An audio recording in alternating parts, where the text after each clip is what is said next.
और आप सुन रहे हैं हॉरर कहानी, वह भी मेरी जुबानी।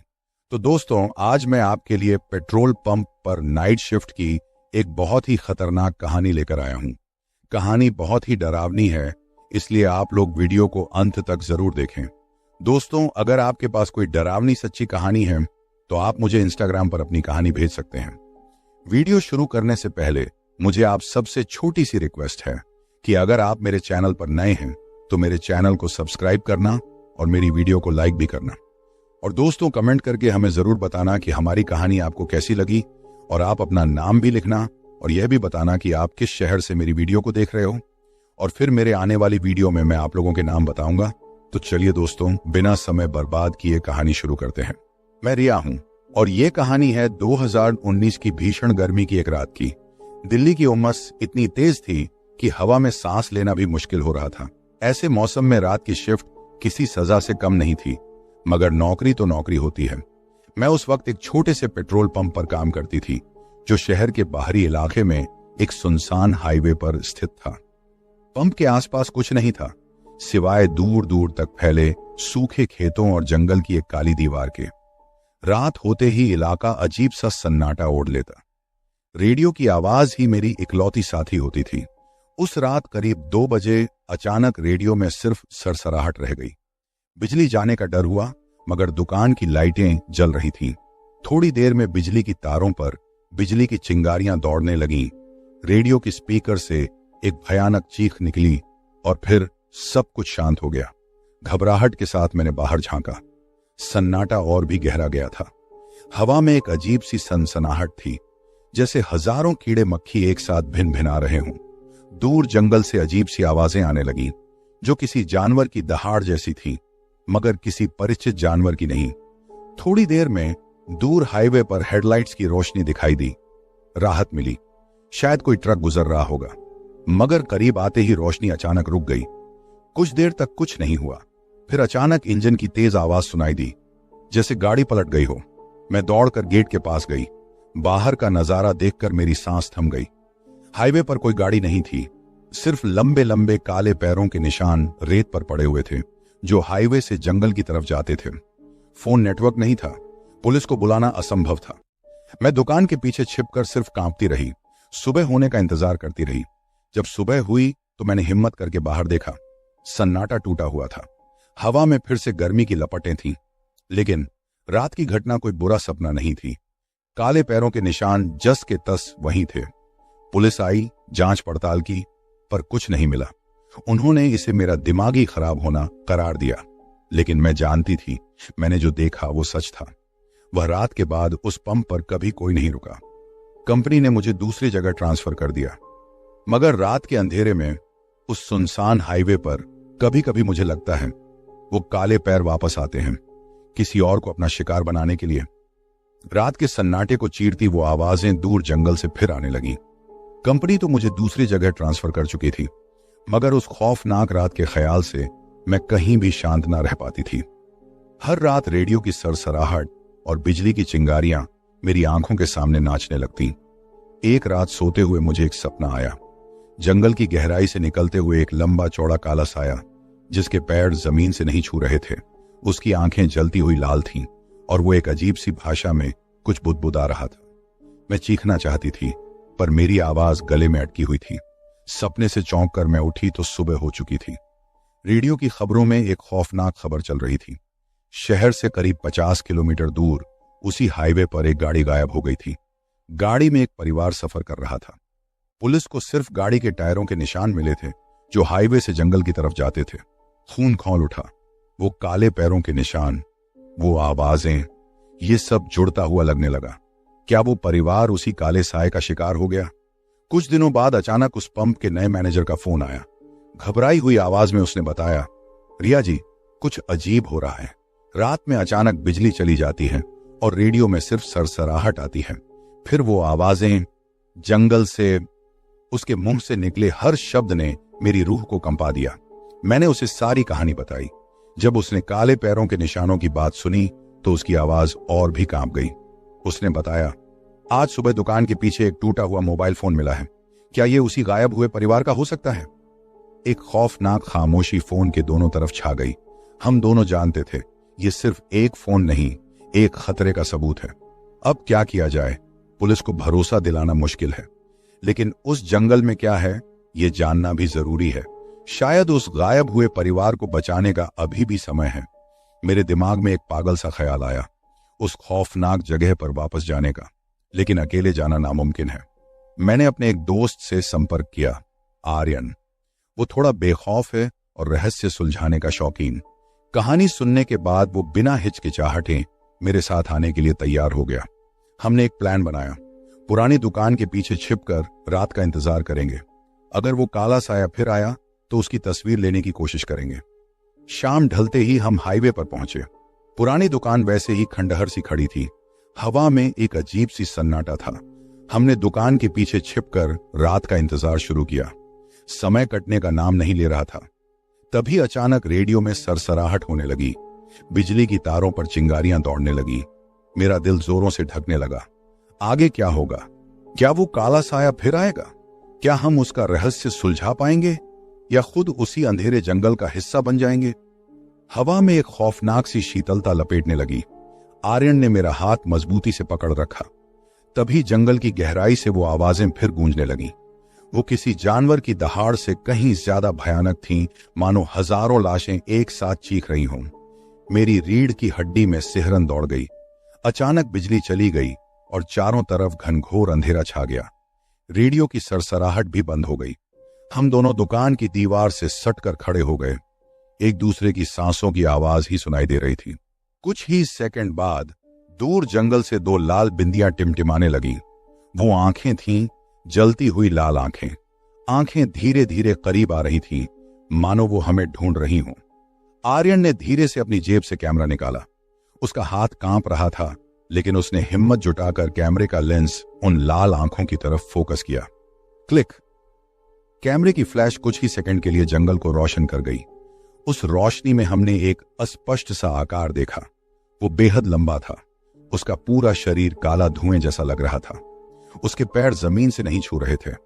आंखें तो हमने पहले ही देख ली थीं, वो जलती हुई मशालों जैसी थीं। फ्लैश बंद होते ही वो काला साया और तेज गति से हमारी तरफ बढ़ने लगा।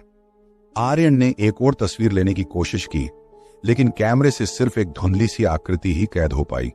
हम दोनों दहशत में दुकान से बाहर भागे। पीछे से वो काला साया हवा में तैरता हुआ हमारा पीछा कर रहा था। उसके मुंह से एक अजीब सी गुर्राहट निकल रही थी। हम हाईवे पर दौड़ पड़े। दूर से हेडलाइट्स की रोशनी दिखाई दी। उम्मीद की एक किरण जगी। हमने बीच सड़क पर खड़े होकर हाथ हिलाना शुरू कर दिया। जैसे ही गाड़ी करीब आई, हमने चिल्लाते हुए उसे रुकने का इशारा किया। गाड़ी रुकी। उसमें एक ट्रक ड्राइवर था। हम दोनों ने सांस लेते हुए उसे पूरी कहानी बताई। ट्रक ड्राइवर ने हमारी बातें गंभीरता से सुनी। फिर बोला, यह जंगल बहुत पुराना है। यहां कई कहानियां हैं। लोग कहते हैं इस जंगल में सालों पहले एक तांत्रिक रहता था। वो काले जादू का माहिर था। एक दिन ग्रामीणों ने उसे पकड़कर जंगल में ही जला दिया। तब से हर साल पूर्णिमा की रात को वो तांत्रिक आत्मा के रूप में वापस आता है और किसी को अपना शिकार बना लेता है।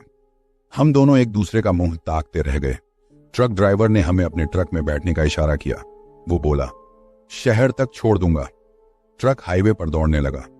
पीछे मुड़कर देखने की हिम्मत नहीं हो रही थी, लेकिन मेरे मन में एक खौफनाक सवाल उठ रहा था। वो काला साया हमें छोड़ चुका था या फिर रात के अंधेरे में कहीं दूर हमारा पीछा कर रहा था। ट्रक की तेज रफ्तार ने हमें कुछ पल के लिए राहत तो दिलाई, मगर मन की बेचैनी कम नहीं हुई। जंगल से दूर होते ही बिजली वापस आ गई। रेडियो से अब सिर्फ फिल्मी गाने बज रहे थे। वो सरसराहट और चीखें किसी बुरे सपने जैसी लगने लगीं। शहर के नजदीक पहुंचते ही मैंने आर्यन से पूछा, वो फोटो कैसा निकला? आर्यन ने अपना हाथ जेब में डाला और फिर सिर हिला दिया। नहीं निकला। कैमरे का मेमोरी कार्ड गायब हो गया। मेरे रोंगटे खड़े हो गए। क्या मतलब? मतलब बस गायब हो गया। कैमरा तो ठीक है, पर मेमोरी कार्ड नहीं मिल रहा। हम दोनों एक दूसरे को खौफ से देखने लगे। क्या वो काला साया वाकई किसी जादू टोने वाला था? क्या उसने दूर से ही कैमरे का मेमोरी कार्ड गायब कर दिया था? ट्रक ड्राइवर ने हमें शहर के बाहरी इलाके में उतार दिया। शहर की चमचमाती रोशनी देखकर थोड़ा तनाव कम हुआ। आर्यन ने फोन निकालकर कैमरे का दूसरा मेमोरी कार्ड लगाया। थोड़ी देर कैमरे से छेड़छाड़ करने के बाद उसका चेहरा सफेद पड़ गया। रिया, उसकी आवाज कांप रही थी। वो जंगल की तस्वीरें भी गायब हैं। मेरे होश उड़ गए। जंगल की वो तस्वीरें ही तो सबूत थीं। उनके बिना हम अपनी बात को कैसे साबित करते? पुलिस को क्या बताते? शायद ये सब एक बुरा सपना था, आर्यन ने जैसे खुद को ही समझाते हुए कहा। लेकिन वो जानता था और मैं भी जानती थी कि ये कोई सपना नहीं था। उस जंगल में कुछ खौफनाक है, कुछ ऐसा जो न सिर्फ लोगों को मारता है बल्कि उनके पीछे के सबूत भी मिटा देता है। मैंने अगले कुछ दिन बेचैनी में काटे। हर रात उस जंगल की आवाजें मेरे सपनों में गूंजती रहीं। एक रात को अचानक मेरी नींद टूट गई। मेज पर रखा मेरा फोन चमक रहा था। एक अनजान नंबर से मैसेज आया था। मैसेज में सिर्फ एक तस्वीर थी। वो तस्वीर वही थी जो आर्यन ने जंगल में ली थी। उस अस्पष्ट से काले आकार की तस्वीर, नीचे सिर्फ एक लाइन लिखी थी, तुम अगली हो। उस अंधेरे कमरे में अकेली फोन की ठंडी स्क्रीन पर वो तस्वीर घूरते हुए मेरी सांसें थम सी गईं। दिल जोरों से धड़क रहा था। वो काला साया, वो मुझे ढूंढ रहा था। तुम अगली हो, ये लाइन मेरे दिमाग में बार बार गूंज रही थी। पहला झटका उतरते ही मैंने आर्यन को फोन लगाया। घबराई हुई आवाज में मैंने उसे सब बताया। वो भी दहल गया। हम दोनों जानते थे कि अब चुप रहना खतरनाक होगा। सुबह होते ही हम सीधे पुलिस स्टेशन पहुंचे। इंस्पेक्टर वर्मा, जिन्हें हमारी पिछली कहानी पर यकीन नहीं हुआ था, उन्हें अब वो भयानक तस्वीर सबूत के तौर पर मिल चुकी थी। उन्होंने तस्वीर को गौर से देखा और फिर बोले, ये तो वाकई अजीब है, लेकिन ये कोई सबूत नहीं है कि ये किसी आत्मा का फोटो है। हमने उन्हें सब कुछ विस्तार से बताया। जंगल की कहानियां, ट्रक ड्राइवर की बातें और कैमरे के मेमोरी कार्ड का गायब होना। इंस्पेक्टर वर्मा सोच में पड़ गए। उन्होंने हमें बताया कि कुछ साल पहले भी इसी जंगल से इसी तरह के लापता होने के मामले सामने आए थे, लेकिन कोई सबूत न होने के कारण जांच बंद कर दी गई थी। हमने उनसे जंगल में जांच करने की गुहार लगाई। इंस्पेक्टर वर्मा थोड़ी देर सोचने के बाद मान गए। उन्होंने एक टीम तैयार की और हमें भी अपने साथ ले जाने का फैसला किया। शाम ढलते ही हम पुलिस की जीप में जंगल की तरफ रवाना हो गए। जंगल के नजदीक पहुंचते ही हवा में एक अजीब सी सन्नाटा छा गई। पेड़ों की काली छायाएं डरावनी लग रही थीं। पुलिस टीम जंगल के अंदर जांच करने लगी। हम दोनों एक पेड़ के पीछे छिपकर उनका इंतजार करने लगे। घंटों बीत गए लेकिन कोई खबर नहीं आई। तभी अचानक दूर से वो जानी पहचानी आवाजें सुनाई देने लगी। वो भयानक चीखें, मानो हजारों लाशें एक साथ चीख रही हूं। मेरा मुंह सूख गया। कुछ ही देर बाद पुलिस टीम वापस लौटी। उनके चेहरे पर दहशत साफ झलक रही थी। इंस्पेक्टर वर्मा गंभीरता से बोले, कुछ नहीं मिला, सिर्फ जंगली जानवरों के पैरों के निशान मिले हैं। उनकी बातों पर यकीन करना मुश्किल था। क्या वो वाकई कुछ नहीं ढूंढ पाए या फिर जंगल में कोई ऐसी ताकत थी जो सबूत मिटा देती थी? रात गहराने लगी थी। जंगल से निकलने के लिए हम जीप में बैठ गए। रास्ते में इंस्पेक्टर वर्मा ने हमें बताया कि उन्होंने एक स्पेशल टीम को जांच के लिए बुलाया है। वो असाधारण घटनाओं की जांच करती है। उम्मीद की एक किरण जगी। शायद वो टीम किसी नतीजे पर पहुंच पाए, लेकिन मन में एक खौफ बना हुआ था। क्या तब तक मैं सुरक्षित रह पाऊंगी? अगले कुछ दिन बीत गए। हर रात को वो तस्वीर मेरे सपनों में आती। उस काले साए की लाल आंखें मुझे घूरती रहती। हर फोन कॉल, हर अचानक से आने वाली आहट मुझे डरा देती थी। फिर एक रात सोते हुए मुझे अचानक किसी के छूने का एहसास हुआ। मैं चौंक कर उठी। कमरे में अंधेरा था। तभी अलमारी के पीछे से एक काली परछाई हिलती हुई नजर आई। मेरे मुंह से चीख निकलने से पहले ही वो काला साया अलमारी से बाहर निकल आया। वो उतना ही विशाल था जितना मैंने जंगल की तस्वीर में देखा था। जलती हुई लाल आंखों से वो मुझे घूर रहा था। उसके मुंह से अजीब सी गुर्राहट निकल रही थी जो हवा में गूंजने लगी। डर के मारे मैं हिल नहीं पा रही थी। मेरा दिमाग काम करना बंद कर चुका था। तभी अचानक कमरे की लाइट जल गई। रोशनी में सामने खड़ा आकार धुंधला हो गया। वो काला साया धीरे धीरे हवा में घुलने लगा, मानो धुआं बन रहा हो। कुछ ही सेकंड में वो कमरे से गायब हो गया। मेरे पैरों तले से जमीन खिसक गई। मैं बेहोश होकर फर्श पर गिर पड़ी। सुबह की किरणें मेरी आंखों पर पड़ी तो मैं चौंक कर उठी। रात का वो खौफनाक सपना सा लगा। कमरे में सब कुछ ठीक वैसा ही था जैसा सोने से पहले था, लेकिन अलमारी के सामने जमीन पर एक काले रंग का पंख पड़ा हुआ था। वो पंख किसी पक्षी का नहीं लग रहा था, बल्कि किसी जले हुए पदार्थ का बना हुआ था। पंख को हाथ में लेते ही एक अजीब सी ठंडक महसूस हुई। ये पंख क्या था? क्या वो काला साया वाकई मेरे कमरे में आया था या फिर ये मेरा दिमाग का भ्रम था? डर के मारे मैंने आर्यन को फोन लगाया। उसने मुझे तुरंत अपने घर बुला लिया। उसे वो पंख दिखाते हुए मैंने रात की घटना बताई। वो भी दंग रह गया। उसने पंख को ध्यान से देखा और बोला, शायद ये उसी तांत्रिक का कोई हिस्सा था। वो किसी जली हुई चीज से बना हुआ लग रहा है। ये बात तो थी, लेकिन आखिर वो काला साया मेरे कमरे में आया कैसे? अचानक आर्यन को कुछ याद आया। रिया, तुम्हें वो मैसेज याद है जिसमें वो तस्वीर थी? हाँ याद है, लेकिन वो फोन नंबर कहां से आया पता नहीं चला। शायद वो काला साया खुद हमें धमका रहा था। ये पंख उसी का सबूत है। आर्यन की बातों से मेरा खून खौल उठा। वो काला साया मुझे इतना आसानी से नहीं मार पाएगा। मैं उसका सामना करूंगी। उसी शाम आर्यन ने इंटरनेट पर उस जंगल के बारे में जानकारी जुटानी शुरू की। कई पुराने लेख मिले जिनमें उस तांत्रिक के बारे में लिखा था। एक लेख में बताया गया था कि उस तांत्रिक के पास एक किताब थी जिसमें काले जादू के तंत्र लिखे हुए थे। तांत्रिक की मौत के बाद वो किताब कहीं खो गई। शायद उस किताब में ही उस काले साये को वापस बुलाने का मंत्र लिखा था।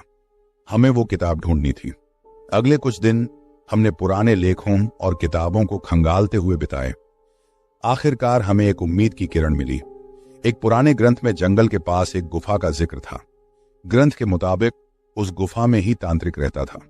माना जाता था कि उसकी मौत के बाद उसकी सारी चीजें उसी गुफा में छिपी हुई हैं। शायद वो किताब भी वहीं होगी, लेकिन वो गुफा जंगल के बीचों बीच थी, जहां जाना बेहद खतरनाक था। फिर भी हमारे पास कोई और रास्ता नहीं था। हमें उस गुफा में जाकर वो किताब ढूंढनी थी। अगले दिन हम दोनों जंगल की तरफ रवाना हो गए। इंस्पेक्टर वर्मा को भी हमने सारी जानकारी दे दी थी। उन्होंने हमें जाने से मना किया, लेकिन हमारी जिद के आगे उन्हें झुकना पड़ा। जंगल में घंटों चलने के बाद सूरज ढलने लगा था। पेड़ों की घनी छायाओं के बीच हमारी राह मुश्किल होती जा रही थी। जंगली जानवरों की आवाजें चारों तरफ गूंज रही थीं। आखिरकार दूर एक अंधेरा सा मुंह हमें दिखाई दिया। वही गुफा थी जिसका जिक्र हमने ग्रंथ में पढ़ा था। एक खौफनाक ठंडी हवा गुफा के मुंह से निकल रही थी। आर्यन ने टॉर्च जलाई और हम सावधानी से गुफा के अंदर दाखिल हुए। जमीन असमान खुरदरी थी। चलना मुश्किल हो रहा था। चमगादड़ हमारे सिर के ऊपर से फड़फड़ाते हुए निकल रहे थे। गुफा के अंदर घना अंधेरा था। टॉर्च की रोशनी में चारों तरफ खुरदरी दीवारें नजर आ रही थीं। कहीं कहीं दीवारों पर अजीब सी निशानियां बनी हुई थीं, जो शायद काले जादू से जुड़ी हुई थीं। कुछ दूर चलने के बाद हमें एक बड़ा सा कक्ष नजर आया। कक्ष के बीचों बीच जमीन पर हड्डियों का ढेर पड़ा हुआ था। वो हड्डियां किसी इंसान की लग रही थीं। मेरा मुंह सूख गया। आर्यन ने मेरा हाथ पकड़ा और धीरे से आगे बढ़ा। अचानक टॉर्च की रोशनी में एक मेज नजर आई। मेज पर धूल जमी हुई थी, लेकिन उस पर रखी एक पुरानी सी किताब साफ दिखाई दे रही थी। हम दोनों दौड़कर मेज के पास पहुंचे। किताब का कवर काला हो चुका था। उस पर अजीब से चिन्ह बने हुए थे। ये वही किताब होनी चाहिए जिसकी हमें तलाश थी। उस किताब को उठाते ही अचानक गुफा के अंदर हवा चलने लगी। टॉर्च की रोशनी बुझ गई। हम दोनों अंधेरे में अकेले खड़े रह गए। गुफा के अंदर से एक अजीब सी गुर्राहट सुनाई दी। वो आवाज जानी पहचानी थी। मेरा दिल जोरों से धड़कने लगा। वो वापस आ गया, मैं कांपती हुई आवाज में बोली। आर्यन ने लाइटर जलाने की कोशिश की, लेकिन हवा के झोंकों में वो भी नहीं जला। हम दोनों दहशत में इधर उधर हाथ घुमाने लगे। तभी अचानक किसी ने मेरा कंधा पकड़ लिया। मैं चीखने के लिए मुंह खोलने ही वाली थी कि आर्यन ने मेरा मुंह दबा लिया। चुप रहो, उसने फुसफुसाते हुए कहा। हम दोनों सांसें रोके हुए खड़े थे। तभी गुफा के अंधेरे से दो लाल आंखें चमकने लगीं। वो काला साया हमारे बिल्कुल सामने खड़ा था। उसकी गर्म सांसें हमारे चेहरे पर छू रही थीं। अब मौत सामने खड़ी थी। क्या हम इस गुफा से जिंदा निकल पाएंगे, या फिर हम भी उसी हड्डियों के ढेर का हिस्सा बन जाएंगे? चीख निकलने से पहले ही आर्यन ने मेरा मुंह अपने हाथ से दबा दिया। अंधेरे में जकड़ा हुआ गुफा अचानक ही घबराहट की भट्टी में तब्दील हो गया। हवा में एक गंध फैल गई, सड़न और जले हुए बालों जैसी। काले साए की गर्म सांसें मेरे गले तक पहुंची, मानो वो मेरा डर सूंघ रहा हो। कुछ ही सेकंड बीते होंगे कि वो गर्मी हट गई। गुफा में एक अजीब सी सन्नाटा छा गई। लाल आंखें भी गायब हो चुकी थीं। क्या वो चला गया? आर्यन ने धीरे से मेरा हाथ छोड़ा। लाइटर जलाओ, उसने फुसफुसाते हुए कहा। मैंने कांपते हाथों से लाइटर जलाया, लेकिन हवा के थपेड़ों ने फिर से उसकी लौ बुझा दी। निराश होकर मैंने किताब को अपनी छाती से सटा लिया। शायद ये किताब ही मेरी ढाल बन सकती थी। आर्यन ने मेरा हाथ पकड़ा और बोला, धीरे से चलो। हम दोनों टटोलते हुए आगे बढ़े। गुफा के भीतरी भाग से अजीब सी गूंज सुनाई दे रही थी, मानो कोई दीवारों के पीछे से हमारी बातें सुन रहा हो। कुछ ही दूर चलने के बाद हमारे पैर किसी ठोस चीज से टकराए। नीचे झुककर टॉर्च जलाने की कोशिश की। रोशनी पड़ते ही हमारी चीखें गुफा में गूंज उठीं। हमारे सामने जमीन पर लाशों का ढेर लगा था, लेकिन ये लाशें किसी इंसान या जानवर की नहीं थीं, बल्कि हजारों की संख्या में जहरीले बिच्छुओं का ढेर था। उनके काले चमकते शरीर अंधेरे में डरावने लग रहे थे। एक बिच्छू मेरी टखने पर चढ़ने की कोशिश कर रहा था। मैं चीखते हुए पीछे हटी। आर्यन ने तुरंत अपना बैग खोला और उसमें से एक डिब्बा निकाला। यह नमक है, उसने कहा, इसे इधर उधर छिड़को।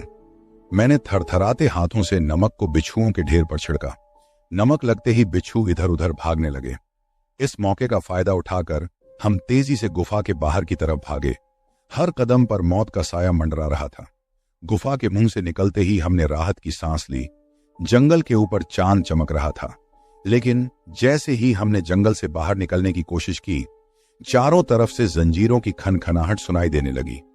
आगे देखने पर हमारी रूह कांप गई। जंगल के पेड़ों पर दर्जनों की संख्या में काले कंकाल जंजीरों से बंधे हुए थे। उनकी खोपड़ी की आंखों के कोठरों में लाल आग जल रही थी। हम जहां खड़े थे वहीं जमीन पर एक और किताब पड़ी हुई थी। इसका कवर भी काला था, लेकिन इस पर लिखे हुए चिन्ह पहली किताब से अलग थे। क्या यह भी उसी तांत्रिक की कोई किताब थी? और वो काले कंकाल कौन थे? जवाब पाने से पहले ही जंजीरों की खनखनाहट तेज हो गई। वो काले कंकाल पेड़ों से नीचे उतरने लगे। उनके हाथों में जंग लगी हुई तलवारें थीं। हमारे पीछे गुफा के अंदर से भी वो काला साया निकल रहा था। उसकी लाल आंखें गुस्से से जल रही थीं। आगे मौत थी, पीछे मौत थी। अब किस रास्ते से भागें? क्या इस जंगल से जिंदा निकल पाएंगे, या फिर दहशत के मारे मेरे पैर जमीन पर जमे ही नहीं रहे? आर्यन ने मेरा हाथ पकड़कर खींचा। हम जंगल के अंदर भागे। पीछे से कंकालों की खटखटाहट और जंजीरों की खनखनाहट का शोर बढ़ता जा रहा था। गुफा से निकलने वाली भयानक गर्मी अब और तेज हो गई थी। पीछे मुड़कर देखने की हिम्मत न थी। बस भागना ही एकमात्र रास्ता लग रहा था। सांसें फूल रही थीं, टांगों में दर्द चुभ रहा था, पर रुकने का मतलब मौत को दावत देना था। अचानक आर्यन का पैर एक जड़ से अटक गया और वो जमीन पर गिर पड़ा। मैंने घबराकर उसका हाथ पकड़ा और खींचने की कोशिश की, लेकिन उसका वजन ज्यादा था। जाओ, आर्यन ने जोर लगाकर मुझे दूर धकेला। तुम भागो, मैं तुम्हें रोक लेता हूं। नहीं, मैं चीखी, मैं तुम्हें अकेले नहीं छोड़ सकती। लेकिन मेरी बात खत्म होने से पहले ही कंकालों का झुंड आर्यन के पास पहुंच चुका था। उनकी तलवारें हवा में चमकीं और आर्यन के चीखने की आवाज जंगल में गूंज उठी। आंसुओं से मेरी आंखें धुंधला गईं। गुस्से और बदले की आग मेरे सीने में धधक रही थी, लेकिन भागने के अलावा कोई विकल्प नहीं था। कुछ देर भागने के बाद मैं एक ऊंचे पेड़ के पास पहुंची। पेड़ पर चढ़ने के लिए मैंने चारों तरफ देखा, लेकिन पेड़ की छाल इतनी खुरदरी नहीं थी कि उस पर चढ़ा जा सके। मैं निराश होकर पेड़ के तने से सट गई। मेरी पीठ ठंडे पसीने से तर हो चुकी थी। सांसें इतनी तेज चल रही थीं कि जैसे मेरा फेफड़ा फट जाएगा। तभी जमीन हिली। मैंने देखा कि वो काला साया पेड़ों को उखाड़ते हुए मेरी तरफ तेजी से बढ़ रहा था। उसकी लाल आंखों में खून का प्यास साफ झलक रहा था। मैंने अपनी आंखें बंद कर लीं और मौत का इंतजार करने लगी, लेकिन कुछ हुआ नहीं। थोड़ी देर बाद मैंने आवाज सुनी, रिया, रिया। यह आवाज जानी पहचानी थी। आर्यन। मैंने धीरे से आंखें खोली। पेड़ के पीछे से आर्यन झांक रहा था। उसके कपड़े फटे हुए थे और शरीर पर खून के निशान थे, लेकिन वो जिंदा था। तुम जिंदा हो? मैं हैरानी से बोली। बाद में बात करते हैं, उसने जल्दी से कहा। मेरे पीछे आओ। हम फिर से जंगल के अंदर भागे। अब पीछे से सिर्फ काले साए की गर्मी का एहसास हो रहा था। वो कंकालों का शोर गायब हो गया था। कुछ दूर भागने के बाद हम एक नदी के किनारे पहुंच गए। नदी का पानी तेजी से बह रहा था।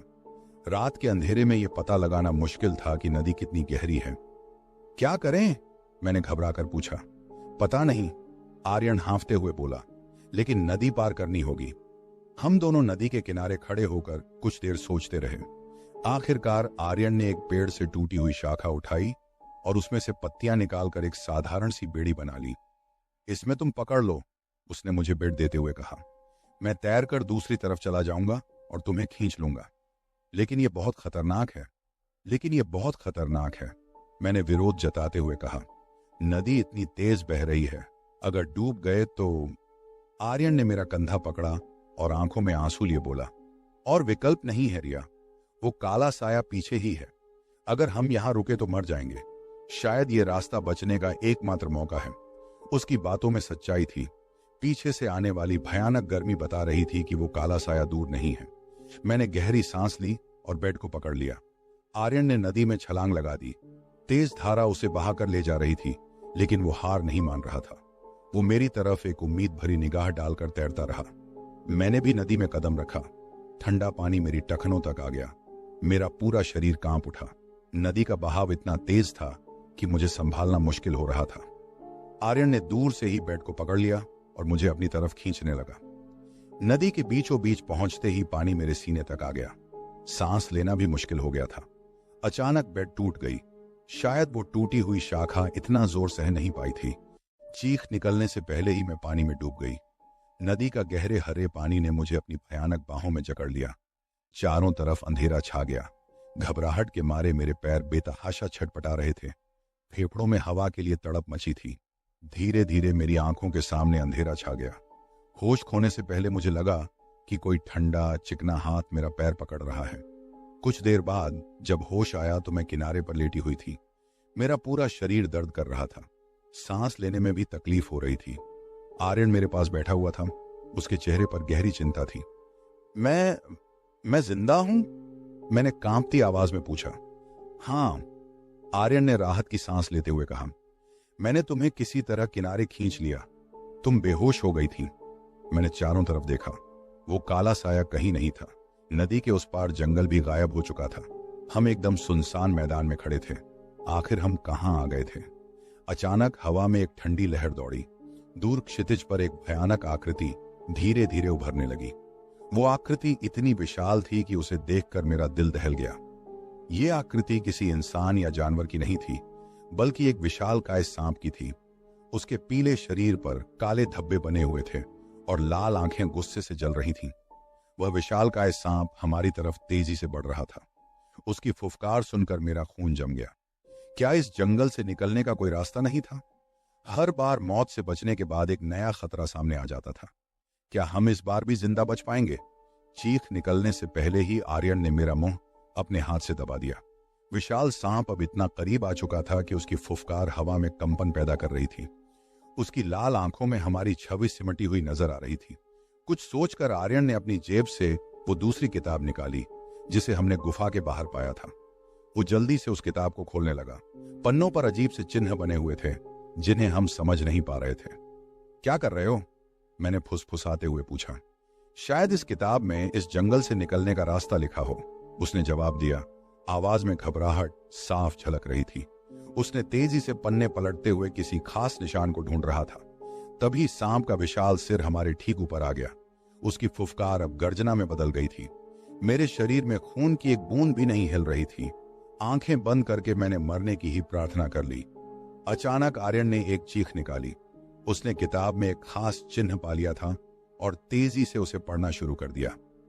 रुद्राभिषेक मंत्र, वो फड़फड़ाते हुए पढ़ रहा था। उसके मुंह से जैसे ही मंत्र शब्द निकला, जंगल में एक अजीब सी हलचल मची। जमीन हिलने लगी और हवा में एक दिव्य ऊर्जा का संचार होने लगा। आसमान में काले बादल छा गए और बिजली कड़कने लगी। विशाल सांप भी घबराकर पीछे हटने लगा। उसकी आंखों में अब डर साफ झलक रहा था। आर्यन लगातार मंत्र का जाप कर रहा था। उसकी आवाज धीरे धीरे तेज होती जा रही थी। मंत्र के प्रभाव से पेड़ पौधे हिलने लगे और जमीन पर अग्नि की लपटें उठने लगीं। कुछ ही सेकंड में पूरे मैदान में आग का समुद्र फैल गया। विशाल सांप आग से बचने के लिए तेजी से भागने लगा, लेकिन वो जितना आगे बढ़ता, आग उतनी ही तेजी से उसके पीछे फैलती जा रही थी। कुछ देर बाद सांप पूरी तरह से आग की लपटों में गिर गया। उसकी चीखें दूर क्षितिज पर गूंजने लगीं। धीरे धीरे आग कम होने लगी और जंगल फिर से शांत हो गया। आर्यन ने मंत्र का जाप खत्म किया और थक कर जमीन पर बैठ गया। मैं भी उसके पास बैठ गई। हम दोनों हाँफ रहे थे। अभी भी यकीन नहीं हो रहा था कि हम मौत के मुंह से बच निकले हैं। अचानक आर्यन ने किताब को खोलकर फिर से वही चिन्ह दिखाया। उसके नीचे कुछ और शब्द लिखे हुए थे जिन्हें हम समझ पाए। ये मंत्र सिर्फ एक बार काम करता है, उसने मेरी तरफ देखते हुए कहा। इस जंगल से निकलने का रास्ता पूर्व की ओर है, लेकिन वहां और भी खतरे हो सकते हैं। क्या हम आगे चलेंगे? मैंने इधर उधर देखा। जंगल तो गायब हो चुका था, लेकिन अब भी चारों तरफ सुनसान फैला हुआ था। पूर्व की ओर दूर धुंध में कुछ पहाड़ दिखाई दे रहे थे। इस जंगल में हर पल एक नया खतरा सामने आया था। क्या हम वाकई पूर्व की तरफ जाएं और नए खतरों का सामना करें, या फिर यहीं रुक जाएं जहां कुछ भी ना होने से बेहतर है? मैंने गहरी सांस ली और आर्यन की आंखों में देखा। उन आंखों में डर के साथ साथ जिद्द भी झलक रही थी। आर्यन की आंखों में झलकती जिद्द ने मुझे भी जगा दिया। आसपास का सुनसान भयावह जरूर था, मगर इस जंगल में हर पल मौत का सामना करना पड़ा था। शायद पूर्व की तरफ भी यही हाल होगा, या शायद उससे भी बदतर। चलते हैं, मैंने दृढ़ स्वर में कहा। पीछे मुड़कर देखने का कोई फायदा नहीं, शायद पूर्व में ही कोई रास्ता निकले। आर्यन ने सिर हिलाया और हम धीरे धीरे पूर्व की ओर चल पड़े। जमीन अब पथरीली हो चुकी थी, चलना और मुश्किल हो गया था। तेज धूप चमक रही थी, प्यास से गला सूख चुका था। कुछ देर चलने के बाद दूर से हमें पेड़ों की एक पंक्ति दिखाई दी। उम्मीद की किरण जगी। शायद वहां कोई नदी या झील होगी जहां हम अपनी प्यास बुझा सकें। हम तेजी से पेड़ों के पास पहुंचे। ये पेड़ आम के पेड़ों से मिलते जुलते थे, लेकिन उनके पत्ते लाल रंग के थे। पेड़ों के नीचे घना अंधेरा था, मानो सूरज की किरणें वहां तक नहीं पहुंच पाती थीं। अचानक पेड़ों के झुरमुट से एक कर्कश चीख सुनाई दी। वो चीख किसी जानवर जैसी नहीं थी, बल्कि मानो किसी आत्मा का चित्कार हो। मेरी रीढ़ की हड्डी में सिहरन दौड़ गई। आर्यन ने मेरा हाथ पकड़ लिया। वहां मत देखो, उसने फुसफुसाते हुए कहा, लेकिन मेरी जिज्ञासा इतनी प्रबल हो चुकी थी कि मैं रुक नहीं पाई। धीरे धीरे पेड़ों के पास खिसकी और झांक कर देखा। पेड़ों के नीचे जमीन पर सैकड़ों की संख्या में टूटी हुई हड्डियां बिखरी हुई थीं। वो हड्डियां इंसानों की लग रही थीं। उनकी खोपड़ियां पेड़ों की टहनियों पर टंगी हुई थीं, मानो कोई खिलौना हो। घृणा और डर के मारे मैं चीखने ही वाली थी कि एक और आवाज सुनाई दी। यह आवाज किसी इंसान की लग रही थी, वो भी किसी औरत की। बचाओ, मुझे बचाओ। वो आवाज कमजोर थी, मानो दम तोड़ रही हो। मैं पेड़ों के और करीब जाना चाहती थी, उस औरत को बचाना चाहती थी, लेकिन आर्यन ने मुझे पीछे खींच लिया। पागल हो गई हो क्या? उसने गुस्से से फुसफुसाया। ये जाल है, कोई औरत नहीं है। ये चीखें तुम्हें जंगल के अंदर खींचने के लिए हैं। उसकी बातों में सच्चाई थी, फिर भी मेरा मन उस औरत की चीखें सुनकर बेचैन हो रहा था। लेकिन अगर सचमुच कोई औरत, मैं कुछ कह पाती उससे पहले ही पेड़ों के झुरमुट से एक भयानक हंसी गूंजी। वो हंसी इतनी खौफनाक थी कि मेरा खून जम गया। पेड़ों के बीच से एक अजीब सी आकृति धीरे धीरे बाहर निकली। उसका आधा शरीर इंसान जैसा था, लेकिन आधा शरीर एक विशालकाय मकड़ी का था। उसकी कई आंखें चमक रही थीं और मुंह से जहर टपक रहा था। ये वही खौफनाक जीव था जिसके बारे में ग्रंथों में लिखा था, वन देवी। वन देवी ने हमें देखा और एक बार फिर से भयानक हंसी हंसी। अब मौत सामने खड़ी थी, न तो भागने का रास्ता था और न ही लड़ने की हिम्मत। क्या हम वन देवी के चंगुल से बच पाएंगे, या फिर हम भी उन टू चीख निकलने से पहले ही आर्यन ने मेरा मुंह अपने हाथ से दबा दिया। वन देवी करीब आ चुकी थी। उसकी चमकती आंखें हमें निशाना बनाकर घूर रही थीं। मकड़ी के 8 पैर जमीन पर खटखटा रहे थे, मानो वो हम पर झपटने के लिए ही तैयार थी। उस पल दिमाग में बिजली सी कौंधी। मैंने अपनी जेब से वो दूसरी किताब निकाली जिसे गुफा के बाहर पाया था। वो किताब कांपते हाथों से खोलते हुए मैं जल्दी से उन पन्नों को ढूंढने लगी जहां रुद्राभिषेक का मंत्र लिखा था। नहीं, आर्यन ने घबराते हुए कहा, यह मंत्र एक बार ही काम करता है, कोशिश करने के अलावा कोई रास्ता नहीं है। मैंने जवाब दिया और तेज आवाज में मंत्र का जाप शुरू कर दिया। हालांकि शब्दों का सही उच्चारण मुझे नहीं आता था, फिर भी मैंने पूरी शक्ति लगाकर मंत्र का जाप किया। वन देवी रुक गई, मानो कुछ समझ नहीं आ रहा था। फिर अचानक जमीन हिलने लगी और पेड़ हिलने लगे। आसमान में काले बादल छा गए और बिजली कड़कने लगी। जंगल में एक दिव्य ऊर्जा का प्रवाह महसूस हुआ।